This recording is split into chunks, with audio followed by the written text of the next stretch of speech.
Laramie.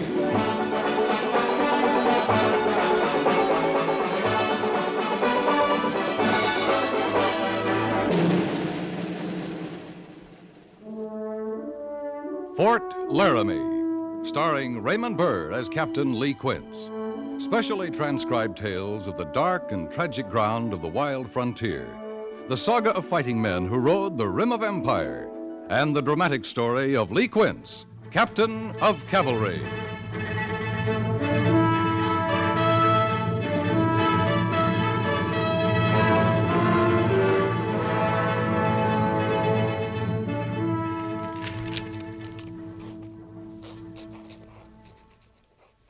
Well, I still don't understand it, Captain.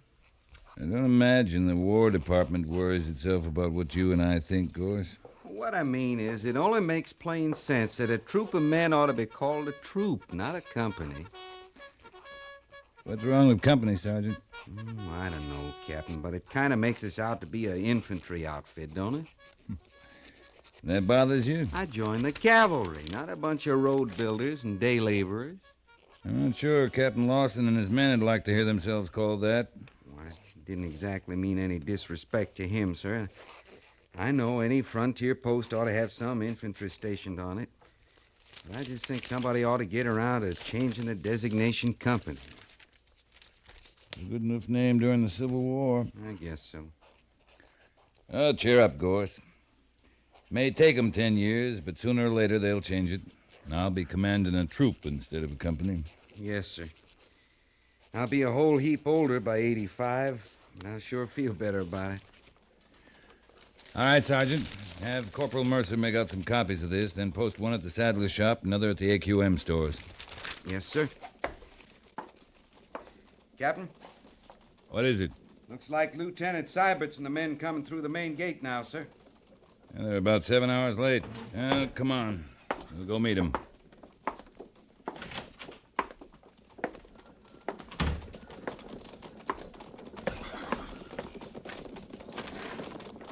Platoon! Out!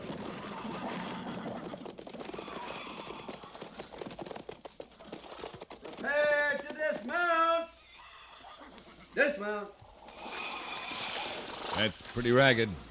Yes, sir. Sergeant Glasser, take over. Dismiss the platoon. Sergeant Gorse, have Lieutenant Seibert's report to the orderly room as soon as he's free. Yes, sir. Well? Captain, What is it, Gorse? Say it out. Lieutenant Seibert's is awful young, and he come here straight from the point. I know that, Sergeant. You want me to be patient with him. That it? Something like that, sir. This is Indian country, Gorse. There's not time for a man to be young. I've been patient with him for 3 months now. Yes, sir. But there's something else this time. What's that? His column out there's one man short. I can see the empty saddle, too, Sergeant. Just have the lieutenant report to me. Yes, sir.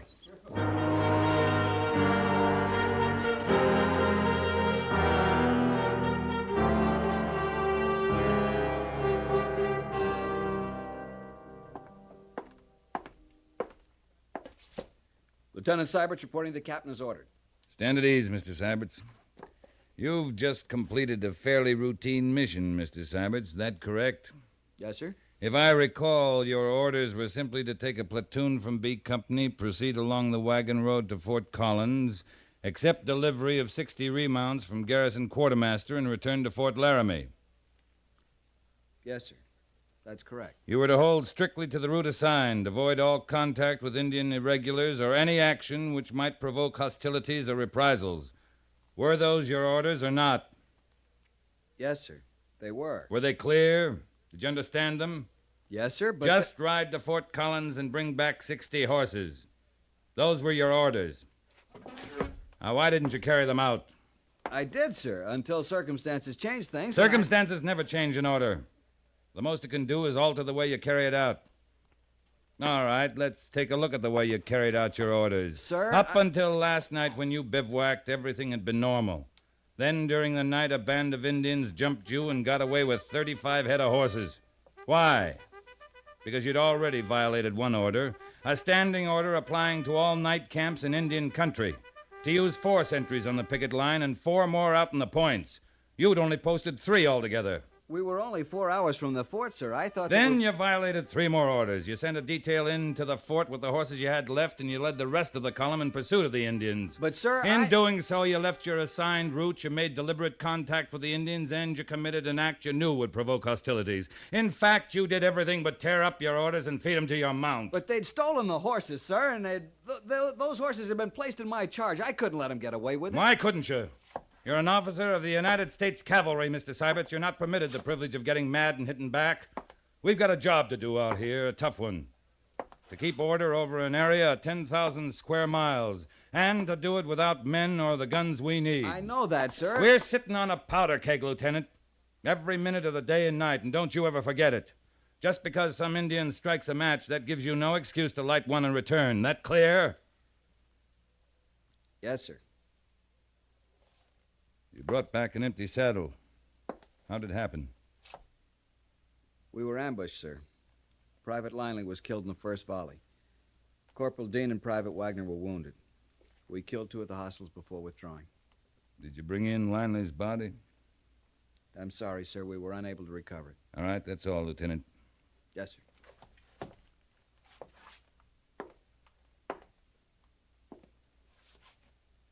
Captain Quince, shall I expect a board of inquiry? That's up to the Major. Sir, won't he go by your recommendation? I can't be expected to cover up for every green lieutenant who comes off the point. I'll give him the facts. Without recommendation? That'll be all, Mr. Syberts. Yes, sir.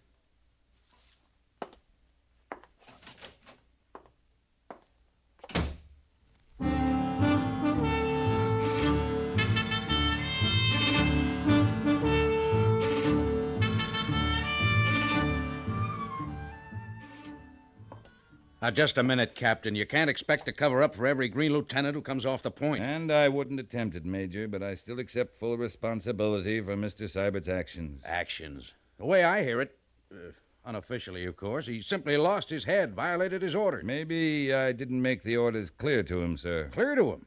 How could he possibly misunderstand a simple mission like that? He's young, Major.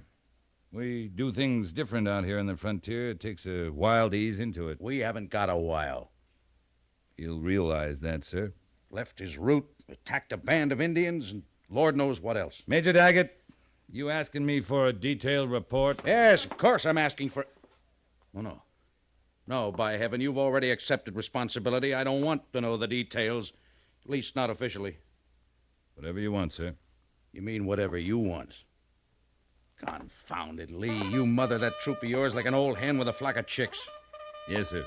You'll take 'em out in the woodshed and whale the daylights out of them yourself, but you'll be hanged if you'll ever let the neighbors find it. Yes, sir. All right, you've accepted responsibility, so I'll let it go at that. Good.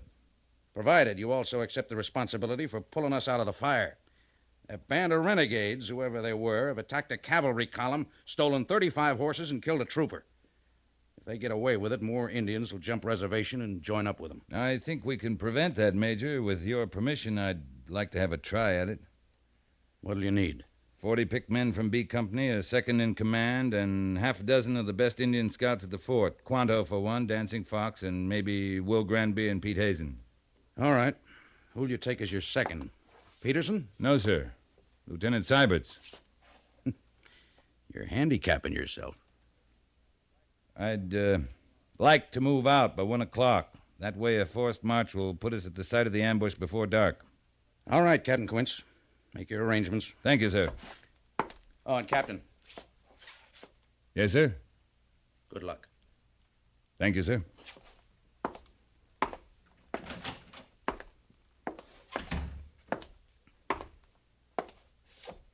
Sergeant Gores, Yes, sir? just what do you find so funny? What? Nothing, Captain. Nothing at all.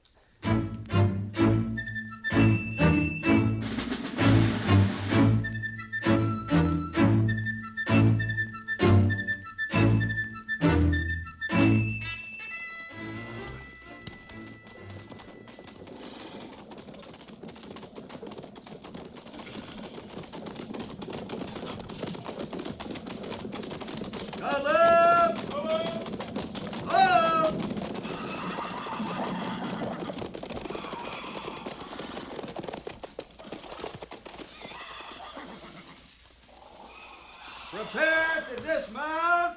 Prepare to dismount! Dismount!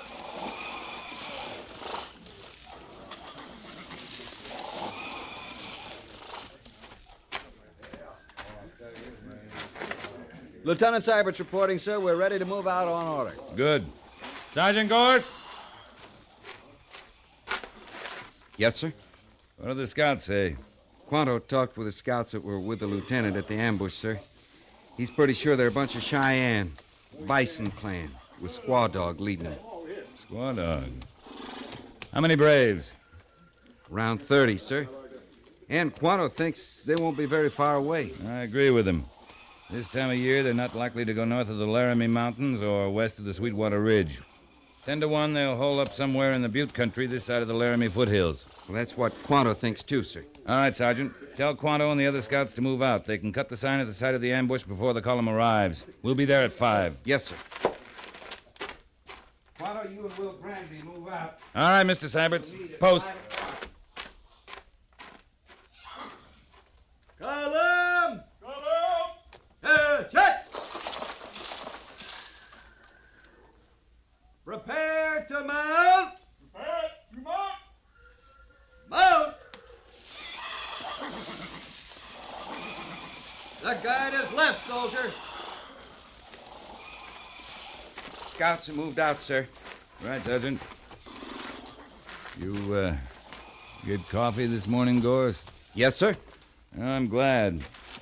I have a feeling it might be a spell before you get any more. Mr. Syberts, Yes, sir. you will move out with a point. Once we clear the fort, you will deploy the men as skirmishers. Yes, sir. By the column of 2's left. On the guidon. Forward! Forward! Forward! Ho!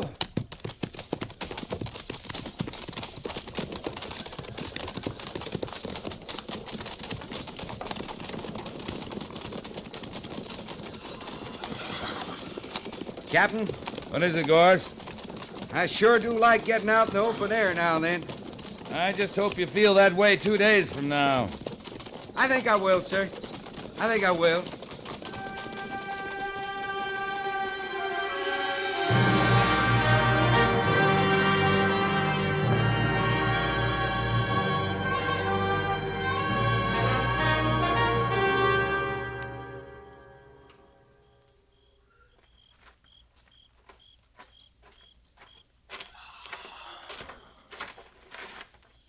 Lieutenant Sybert's reporting, sir. Yes, Lieutenant? I've checked over the mounts, sir. They're standing it well, all in good shape. Private Harrison's mount has a stone bruise, not serious. Fine. You got a match, Syberts? Yes, sir. Here you are. Thanks. Sit down. Rest your feet. Thank you, sir.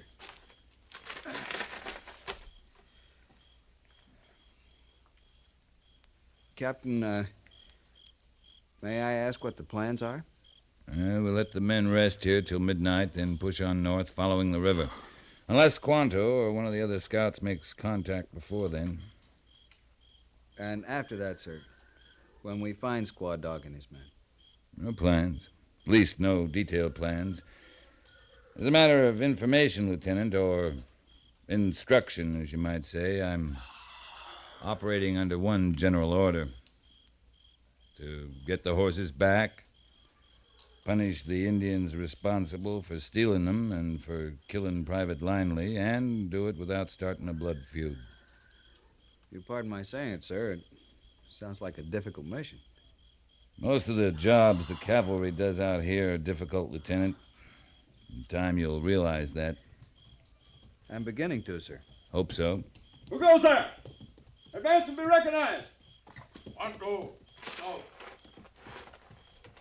Captain Quince, it's Quanto, sir. Over here!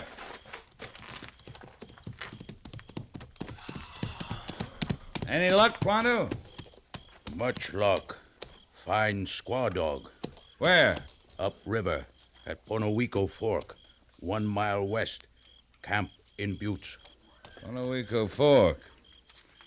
And a forced march, we can make it before dawn. Corporal Mercer, get my horse. Yes, sir. Mr. Syberts, I'm going to ride out with Quanto and get a look at him. You'll take command of the column. Yes, sir. Have the men tie down their bridle chains, muffle all equipment, stay by the river, but keep moving. Wait at the fork if I haven't rejoined you. Sergeant Gorse knows where it is. That clear now? Yes, sir. All right, Quanto, lead out. Carry on, Lieutenant. Yes, sir. Bugler! Sound boots and saddles. Yes, sir. Sergeant Gorse. Yes, sir. We'll move out in 10 minutes. Come on.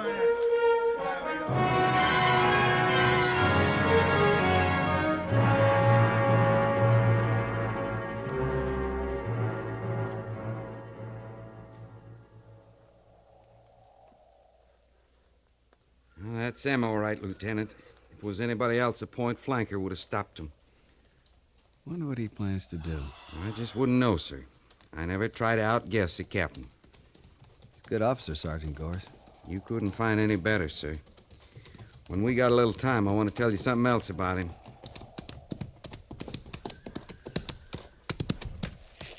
Made good time, Mr. Syberts. Thank you, sir. Be full dawn in about half an hour. Things are working out fine. There are about 30 of them camped in a narrow ravine between those two buttes there to the west. Luck sure is with us, Captain. The ravine's about 150 yards long. Only way out's at either end. Sides are too steep to climb. So here's what we'll do.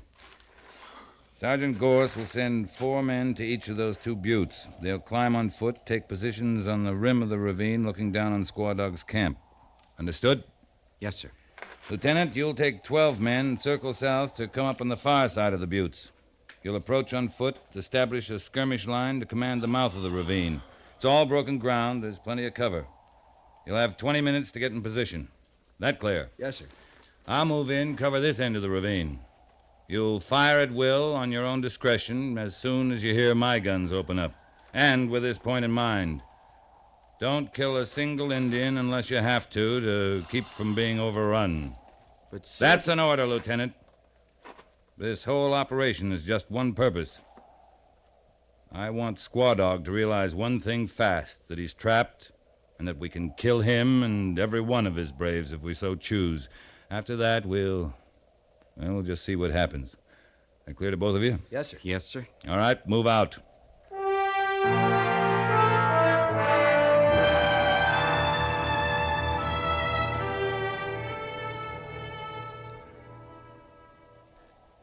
It's 20 minutes now, Captain. Then we'll assume Syberts is in place. All right, Sergeant, let's wake him up. Yes, sir. Prepare to fire. Ready? Fire!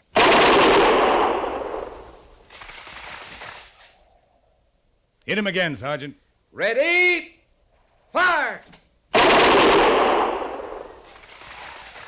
At the ready, hold! Well, that ought to show him it'll be a little rough trying to come out this end. He ain't even going to try it, sir. Not one brave has shown up at the end of that ravine. There go the boys up on the rim. That'll give him something else to think about.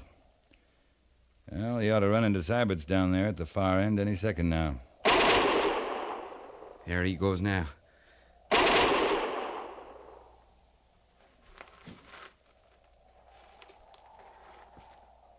We've stopped firing. We've turned him back. Well, Gorse, I guess we can settle back now and wait. What do you figure Squaw Dog's going to do, sir? I know what I'd do.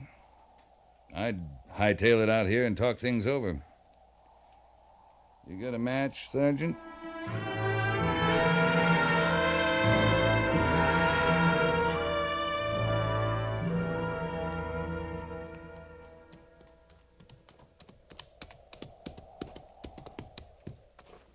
No, that to be not. If Squaw Dog wishes to say something to the captain, let him get off his horse and speak the English he learned in mission school. And let him hand me his rifle.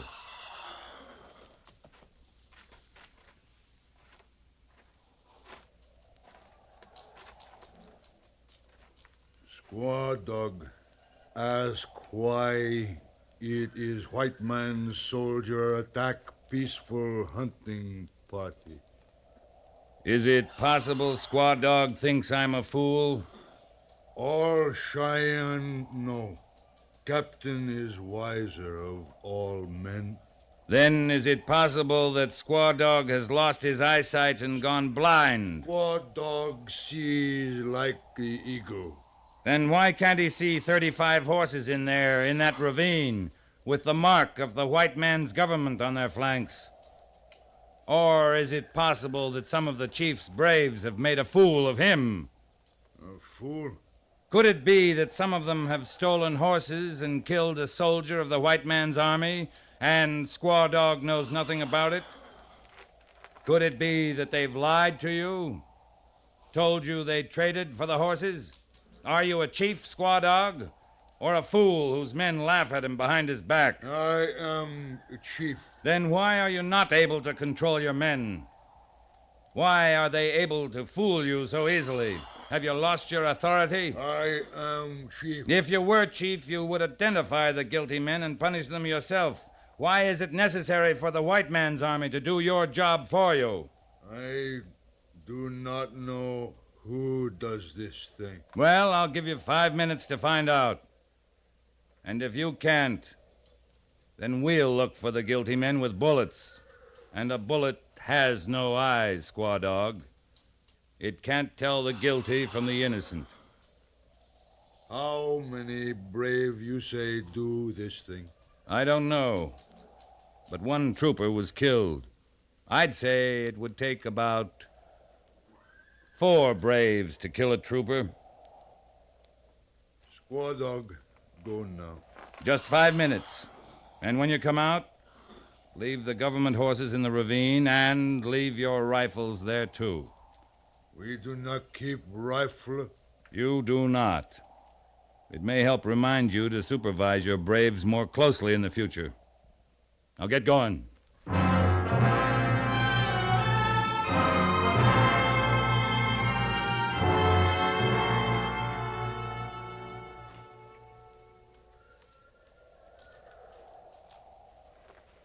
5 minutes are just about up, Captain. Yeah. He may decide to fight, but I was hoping he'd take the bait.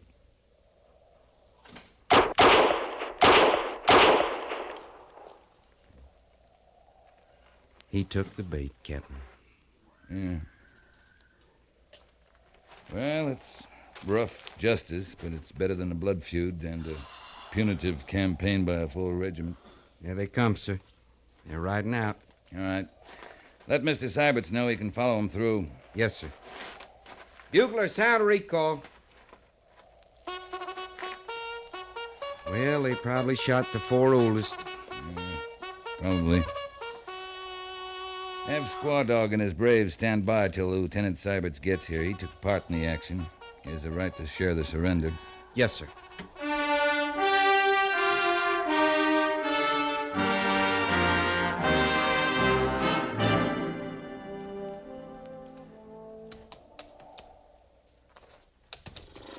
Guilty braves are punished. Squaw Dog is free to go now. Yes? You have my permission. Now go. Kilanya. Oh, just one more thing, Squaw Dog. Every chief should have a rifle, but you have none. No. I will permit you to have a rifle, Squaw Dog. Here, take this one. Now, go in peace. Peace. Bye. Yeah.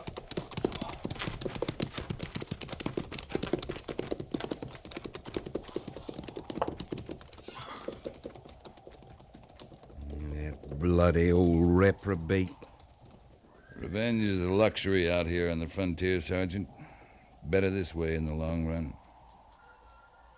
Captain, why'd you give him back his gun? Because that gun will break his back, Lieutenant. He took that rifle off of Trooper Linley's dead body. I saw the serial number. That made him a big man with the clans. But then we outfoxed him, forced him into a spot where he had to execute his own braves to save his skin. And as a final gesture of contempt, I gave him back the gun. That'll break him. It'll save lives in the long run. They'll laugh him off the reservation before the month's out, and... What's wrong, Lieutenant? I caught a bullet, sir. One of the Indians at the other end of the ravine. It's not serious. Why didn't you get attended to? Well, I had direct orders to report to you at once. A sir. bullet wound's an exception, Lieutenant. Go find Corporal Grayley and get him to dress that. Yes, sir.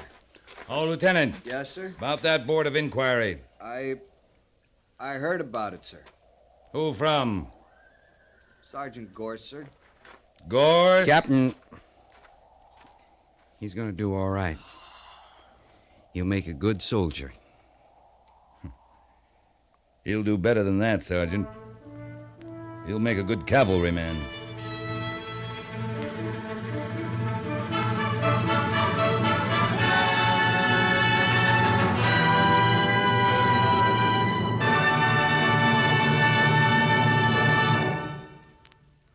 Fort Laramie is produced and directed by Norman Macdonnell and stars Raymond Burr as Lee Quince, Captain of Cavalry, with Vic Perrin as Sergeant Gorse.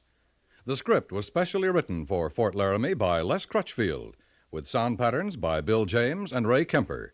Musical supervision by Amerigo Marino. Featured in the cast were Harry Bartell, Jack Moyles, Joseph Cranston, and John Daner.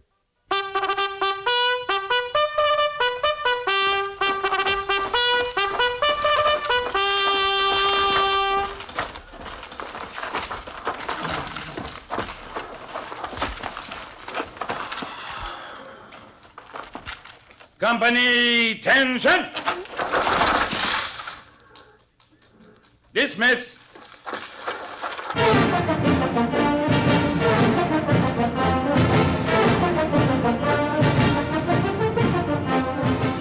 Next week, another transcribed story of the Northwest frontier and the troopers who fought under Lee Quince, Captain of Cavalry.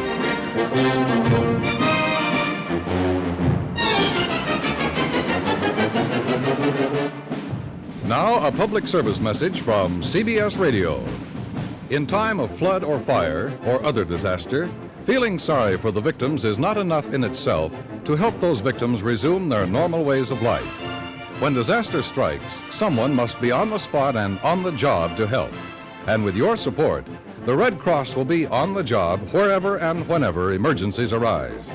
Join and serve your local Red Cross chapter now and enjoy knowing that your membership and your contributions are helping people when a need arises throughout the months ahead.